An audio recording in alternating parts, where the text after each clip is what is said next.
Oi, tudo bem? Vou Opa. levar esse cinto, por favor. Ah, vai ser só o cintinho? Não vai levar mais nada? Só o cinto.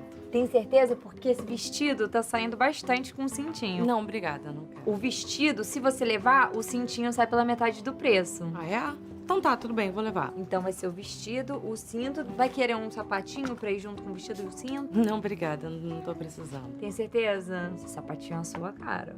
É minha cara, né? Não, eu não quero não, obrigada. Olha, se você levar o sapatinho, o vestidinho e o cinto, a gente consegue fazer por 13 vezes sem juros pra você. Nossa, tá ótimo, então tudo bem, pode colocar tudo. Você passa o cartão rápido, que meu marido tá no carro me esperando, sabe como é, né? Mas você não tem um carro? Não, no momento não. Bom, esse New Fiesta novinho, completo, tem um design super moderno. E eu acho que esse tom de azul combina super com aquele vestido que você acabou de comprar. Tá, vou levar. Ótima compra. É um carro moderno, tecnológico, conectado, tá certo? Enfim, é um carro ótimo pra quem vai da casa pro trabalho, trabalho pra casa. Enfim, mulher moderna, mulher contemporânea. Só que eu trabalho em casa. E sua casa tem espaço suficiente? Não dá pra comprar o vestido e o carro e não ter um espaço como esse, com essa vista incrível pro verde, né? E ainda tem espaço, assim, pros filhos e tal. Não, mas eu não tenho filhos. Não tem filho? Fran, vem cá! Você vai adorar a Fran, te caiu super bem.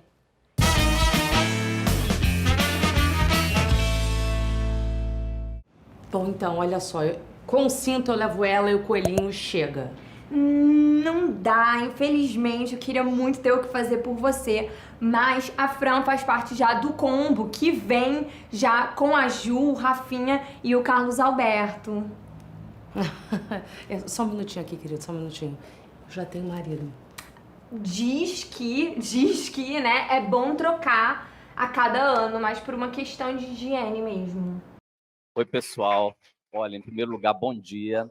Eu estou muito feliz de estar aqui, né? Eu devo confessar que eu quase fiz a leitura do QR Code para me matricular na pós, depois que eu escutei os meus colegas do primeiro módulo, né? Porque é um prazer a gente ouvir as experiências das outras pessoas, né? Eu acho que a gente está em constante aprendizado. Todo mundo que está no mercado, que está trabalhando, está aprendendo o tempo todo, e essa troca é muito interessante. E eu acho que essa pós, sobretudo, vai ser uma oportunidade desta troca também entre alunos e professores, porque todos nós aprendemos também, né, com as experiências que as outras pessoas trazem. Eu acho que vai ter um encontro de gerações muito interessante, uma galera jovem vindo também trocar com a gente, trazendo outras referências para a gente, e eu estou muito feliz por isso, né? Eu escolhi esse vídeo da Porta dos Fundos para abrir esse módulo de Fundamentos da Escrita do Audiovisual, porque, primeiro, que eu adoro essa sketch, né? E porque eu acho que ela resume bem o que é o trabalho de um profissional de promo num dia, né? Basicamente. Quando a gente trabalha numa TV aberta, como é o caso da TV Globo, né? Que a gente fala com um público muito generalista, que a gente precisa vender um produto como Mais Você, e ao mesmo tempo a gente tem que dizer para aquela pessoa que está sentada assistindo ao Mais Você, mas vem cá, olha, daqui a pouco vai ter um encontro com a Patrícia, você precisa assistir por causa disso, disso, disso. Puxa, mas você não pode sair daqui sem perder as notícias locais, né, da sua região, para você estar bem informado. Mas olha, vem cá, depois vai ter aquela novela maravilhosa que você assistiu 15 anos atrás e agora tem uma edição especial. Ou seja, eu acho que essa vendedora, ela resume bem o esforço que a gente, como profissional de promo, faz para segurar uma audiência, né? E aí, por que eu acho que isso tem muita relação com essa disciplina dos fundamentos da escrita do audiovisual, né? Antes de eu entrar nesse assunto, vou dar um passinho atrás e fazer como os meus colegas, vou contar rapidamente para vocês um pouquinho dessa minha trajetória, né? Eu trabalhei durante 14 anos no Grupo Globo, 7 desses 14 anos foram no Canal Futura, na Fundação Roberto Marinho, onde eu comecei trabalhando com produção, depois eu fui analista de programação, onde comecei a escrever textos para intervalo. Anos mais tarde, soube de uma oportunidade na TV Globo e pelas mãos do meu querido Chico Leão, que vocês conheceram e que está ali no fundo, eu fui para a TV Globo como redator publicitário, tenho muita gratidão por isso, foi uma escola maravilhosa.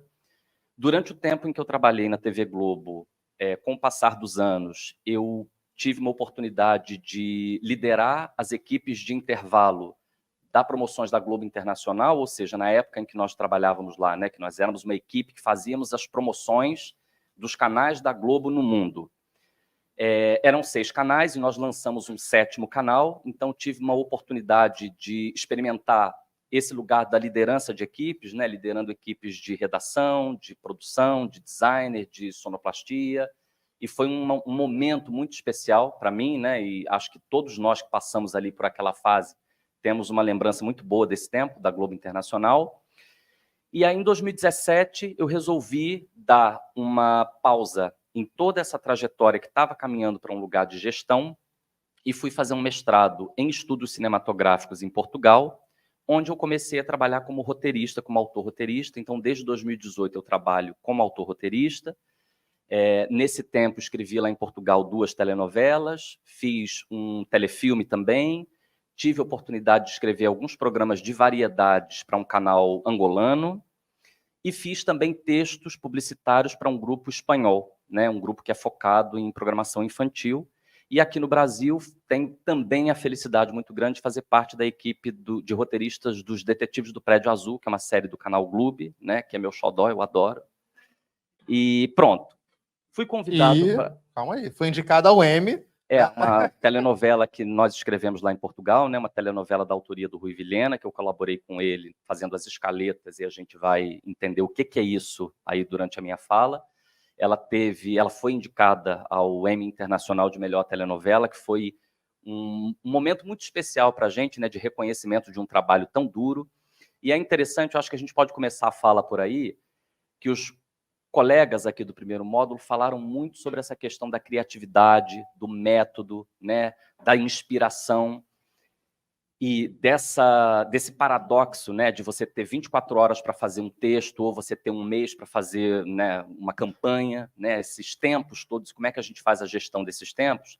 E eu posso dizer para vocês com toda segurança que escrever 2 novelas me fez desmistificar completamente esse conceito de inspiração porque, na realidade, é trabalho duro e é trabalho árduo, né? Então, assim, nessa primeira novela, que foi na Corda Bamba, eu fazia as escaletas junto com o autor, e todos os dias, quando eu acordava às 7 horas da manhã, eu devia para essa pessoa, que era o meu chefe, uma média de 17 a 19 páginas, diariamente. Isso era só o meu trabalho, né?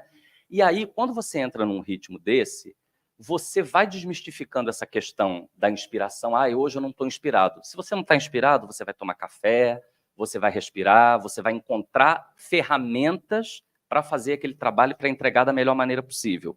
O dia que você amanheceu inspirado, esse trabalho vai ser mais fácil, talvez, né? Você vai ter mais facilidade de entregar. Mas a entrega tem muito mais a ver com a disciplina do que exatamente com, estou aqui, hoje eu tive uma ideia genial, né? Isso é a minha opinião, né? Eu concordo bastante com o que o Pedro falou nesse sentido. E aí, uma coisa que foi muito interessante da estrutura desse curso é essa disciplina de fundamentos da escrita audiovisual, né? Ou seja, o que a gente vai ver nessa disciplina? Espera aí que eu estou meio enrolado. Agora. Não, voltei, né? Posso passar? Pronto. O objetivo dessa disciplina, na verdade, é o seguinte: conhecer a estrutura dos produtos para vendê-los melhor. Isso também se conecta com aquele vídeo que nós assistimos da Porta dos Fundos, né? Ou seja, aquela vendedora, para convencer aquela mulher a comprar o carro, ela falou do design, ela tinha um conhecimento sobre aquele produto que facilitou com que ela tivesse sucesso nessa venda, né? Assim como aconteceu com a casa, assim como aconteceu com a criança, só não aconteceu muito com o marido no final do vídeo, mas aí também ninguém é perfeito, né? Não é 100%. Mas o objetivo dessa disciplina, basicamente, é nós entendermos a estrutura narrativa dos produtos, que normalmente são os produtos que se vendem num departamento de promo, para que a gente possa vender esses produtos melhor, né? Então, a gente vai ter, nesse sentido, 4 pilares. Filmes, nós vamos trabalhar filmes, séries, telenovelas e narrativas não ficcionais. E essas narrativas não ficcionais, a gente está falando basicamente de documentários, grandes reportagens, que é um meio do caminho entre o jornalismo e essa linguagem documental, e produtos de variedade, né? Que aí a gente está falando de, para citar exemplos, vou citar mais uma vez exemplos da TV Globo, que eu acho que é uma coisa que todo mundo conhece ou ouviu falar, né? A gente está falando do Caldeirão com Mion, a gente está falando do Domingão com Hulk, a gente está falando do Encontro, ou seja, produtos que são ali de variedade, como é que são estruturados esses roteiros, como é que são pensadas as estruturas narrativas disso, né? E é muito importante, na minha visão, esse pensamento sobre a narrativa, porque, como vocês podem ter reparado, né, vocês devem ter reparado, narrativa realmente é uma palavrinha-chave que é transversal a todas as disciplinas desse curso, né? Quando você está nesse módulo 1, pensando uma ideia, conceituando uma promo, você está pensando em narrativa. Quando você depois vai estruturar esse roteiro, né, escrever propriamente dito, você está pensando em narrativa. Quando você vai para o set de filmagem, se a tua ideia demanda uma gravação específica, uma captação específica, você vai estar pensando em narrativa. Depois, na edição, na sonoplastia, no design gráfico, você vai estar pensando sempre em narrativa. Então, essa é uma palavra-chave.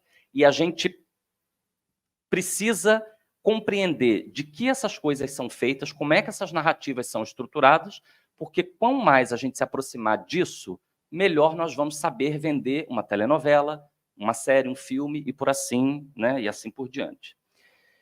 E aí, separei aqui 5 tópicos que são alguns dos conteúdos que a gente vai trabalhar durante esse tempo. Eu, na realidade, fiquei com vontade de pedir a faixa 10 meses só para a gente falar sobre isso, porque eu acho que dá, né? Mas como a gente não pode, a gente vai tentar, né, usar esse tempo que a gente tem disponível da disciplina de fundamentos do roteiro para falar um pouquinho sobre a história da narrativa, né? Esse tópico da história da narrativa, ele é um tópico muito abrangente, porque se a gente parar para pensar bem, a nossa espécie, né, nós, os seres humanos, ao longo dos séculos, nós somos contadores de história, natos, né? Parece que isso é realmente algo que faz parte do nosso DNA. E isso é tão verdade que, mesmo antes da invenção da própria escrita, as sociedades que aqui viveram já se expressavam em forma de pintura rupestre, já pintavam nas pedras, né, as suas histórias, os seus medos, né, os seus desejos. Aquilo ali já estava representado de alguma forma como desejo de registrar algo, de contar algo, né? Então, isso é muito inerente da nossa espécie. Então, Vinícius, a gente vai, né, começar lá na pré-escrita? Não, a gente também não vai ter esse tempo todo, né? Infelizmente, a faixa não me deu 10 meses. Então, o nosso marco para entender essa história da narrativa parte de um momento histórico muito especial, né? A gente está falando do século IV a.C., no contexto da Grécia Antiga, onde tem 2 filósofos que vão lançar as bases do que a gente conhece hoje como a dramaturgia, pelo menos no nosso pensamento ocidental, né? E são 2 filósofos que escreveram 2 obras muito importantes nesse sentido, e que aí isso é tema para a gente debater nas aulas, para a gente ver com calma nas aulas, mas a gente está falando de Platão, com a República, e a gente está falando de Aristóteles, com a Poética, né? Esses 2 caras que estão lá, né, nesse tempo tão distante da gente, eles até hoje estão aí, né, nas estruturas de tudo que a gente vê. A gente, de alguma maneira, foi reformulando, foi reinventando. Cada sociedade também foi atualizando as narrativas de acordo com as suas questões, com as suas demandas, com os seus anseios, mas as grandes bases partem daí, né? E a gente vai começar daí e vai entender, por que que, de repente, nós começamos a consumir uma narrativa mais melodramática, né? Que é onde está localizada a telenovela, produto de maior sucesso no Brasil há anos, né? Em que contexto que a gente começa a ter esse tipo de narrativa? Quais são os mecanismos sociais que ajudam a gente a entender por que que essa narrativa da superação, da luta ou da reparação, da justiça começa a ser tão importante, né? Por que que, na pós-modernidade, nos nossos tempos atuais, nós somos tão obcecados com esses personagens, esses protagonistas que são errantes, né? Por que que a gente torce para um professor de química que se junta com um ex-aluno para produzir metanfetamina e a gente ama essa pessoa? Por que que a gente ama um serial killer como Dexter, né? Ou seja, que tipo de questões e demandas que estão localizadas no nosso tempo que fazem a gente se identificar e querer acompanhar esse tipo de personagem? Então, nesse item da história da narrativa, a gente vai conversar basicamente sobre isso. Um segundo tópico, a gente vai trabalhar os 5 elementos da narrativa, né, as unidades de ação, tempo, espaço, narrador e personagens, ou seja, a gente vai entender esses conceitos básicos dentro desses pilares que a gente mostrou, né, nos filmes, nas séries, nas telenovelas, as diferenças e as possibilidades que a gente tem de criação de perfis, né, e todos os lugares simbólicos também que existem de tempo, de espaço, de tudo isso. Então, a gente vai trabalhar esses 5 elementos. Um terceiro item que a gente vai abordar nessa disciplina são as etapas da construção do projeto audiovisual. O que isso quer dizer? Tá, eu sei que alguém escreve um filme, eu sei que alguém escreve um capítulo de uma novela, mas como é que é isso? A pessoa abre o computador, abre o Word e começa a escrever? Não, né? Antes da pessoa chegar na etapa da escrita do roteiro, tem uma série de etapas anteriores que são importantes de serem estruturadas para que esse roteiro saia, né, fique com consistência, para que ele tenha lógica, para que aquele universo esteja bem constituído. E isso a gente vai ver nas etapas da construção do projeto audiovisual, né? O que é uma sinopse, o que é um argumento, o que é um storyline, o que é uma escaleta, que é uma etapa anterior ainda ao roteiro, né? É a estrutura narrativa inteira do roteiro, ainda sem os diálogos, para finalmente a gente chegar na etapa, né, a cereja do bolo, que é o roteiro, né? Então, há muitos e muitos meses de trabalho antes da gente sentar e escrever um roteiro especificamente. O próximo item, né, o quarto item, são as noções básicas da formatação de um roteiro. E por que isso é importante, né? Essa pós-graduação não é uma pós-graduação em roteiro audiovisual, ela é uma pós-graduação em promo. Mas vocês, como profissionais de promo, vão manipular muitos desses materiais, né? Vocês vão ter acesso a um roteiro de telenovela, vocês vão ter acessos, eventualmente, a roteiros ou a fragmentos de roteiros de programas de variedade. Vocês vão sentar em mesas de reuniões em que algumas terminologias ligadas ao roteiro vão ser ditas, e aí é importante que vocês dominem isso, né? Que vocês saibam exatamente o que essas pessoas, que são os criadores desses produtos, estão falando, para que a conversa parta de um ponto horizontal, para que todo mundo fale a mesma língua. Então é importante vocês entenderem como é que é a lógica da formatação do roteiro nesses mais variados pilares. E, por fim, não menos importante, eu coloquei como um quinto item, porque esses 4 primeiros a gente está falando basicamente de ficção, né? A gente acaba tendendo para esse lugar da ficção, que é um lugar predominante, mas nós vamos entender essas estruturas, como é que são essas constituições desses roteiros, no caso de documentários, de programas de variedades e de grandes reportagens, como eu falei.